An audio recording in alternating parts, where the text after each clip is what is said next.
पामाल drama की कल की किस्त में जो हुआ ना, बस यूं समझ लें मलका की छोटी छोटी गलतियों का बड़ा धमाका था। कल की किस्त में मलका ने जो कारनामा अंजाम, छोटी सी गलती और सजा सीधी पूरी जिंदगी का फसाद।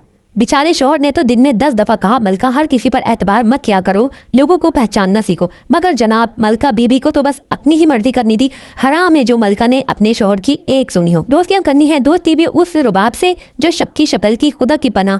ऊपर से वहाँ चल रहे थे 2 नंबर काम और ये पहुंच गई वहाँ पर सालन कटोंगा लेकर, और फिर वहीं हो जाती है पुलिस की एंट्री। चलो जी इधर आ जाओ, जरा थाने की हवा भी खा लो। मलका कहती रही, मैंने कुछ नहीं किया, मैंने कुछ नहीं किया, मैं तो सिर्फ यहाँ पर सालन का डूंगा लेकर आई थी, कुरमा देने आई थी। इतना रायता कैसे फैल गया मुझे कुछ मालूम नहीं।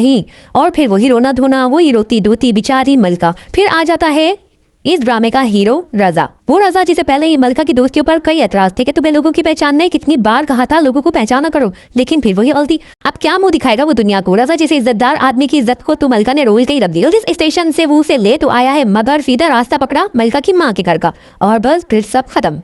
रजा तो मलका को छोड़कर अपने घर निकल दिया। इधर घर में पहुंचकर मलका की माँ को जो पता चला तो कयामत ही टूट पड़ी। उससे में माँ कहने लगी, मलका ये तुमने क्या किया? तुम्हें कितना समझाया था कि रजा की बात में राजी रहो, ये गलती नहीं, ये तुमने गुनाह किया है। तुम्हारी ये हरकत रजा के दिल पर दाग बन गई है, और दाग कभी भी इतनी जल्दी नहीं मिटते। मलका की माँ रोते रोते पागल हो गई थी कि अब मेरी बेटी का क्या होगा, अब मेरी बेटी का क्या होगा। आने वाले प्रोमो में हम देखेंगे कि रजा की भाभी रजा को समझाने लगेंगी कि इसी हालत में मलका को नहीं छोड़ना चाहिए, तुम्हारा पहला बच्चा आने वाला है, सोच समझकर फैसला करो।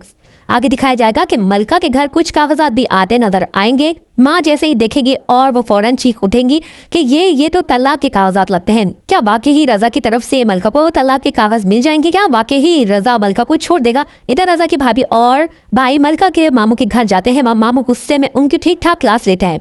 रजा ने हमारी बेटी को लवारिस समझ लिया है, जो रात की तारीखी में ऐसे लवारिसों की तरह छोड़कर चला गया। माना कि हम हैसियत में कम है, मगर इतने गिरे पड़े हम भी नहीं। हालांकि बहुत ही इंटरेस्टिंग होने वाली है। चांस है कि रजा मलका को खुद लेने आ जाए, लेकिन जनाब मलका अब खामोश है। इस बार उसे एहसास हुआ है कि शोहर जब रुकता है तो कभी दिल दुखाने के लिए नहीं, बचाने के लिए भी रुकता है। जिंदगी में कितने ही मोड़ ऐसे आते हैं जहाँ ए गलती ए गलत फैसला और जिंदगी का रोग बन जाता है। मलका ने गलती की हाँ, मगर नियत बुरी नहीं थी, और कभी कभी इंसान की नियत उसकी गलतियों पर भारी भी पड़ जाती है।